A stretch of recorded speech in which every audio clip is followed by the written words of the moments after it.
যেহেতু government ITI কলেজের private second ইয়ারের ছাত্র, আজ আমরা দেখে নেব DC compound motor start.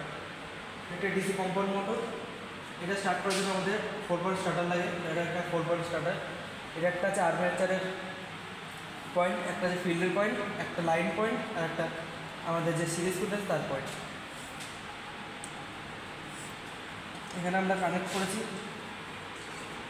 Armature আর ফিল্ড। এখানে একটা আর্মেচার, একটা সিরিজ ফিল্ড, একটা শান্ট ফিল্ড, আর এখানে একটা আমাদের আর্মেচারের সাথে এটা একটা আছে আমাদের অ্যামমিটার, আর এটা একটা আছে এসি ভোল্ট মিটার। আমরা দেখে নেব।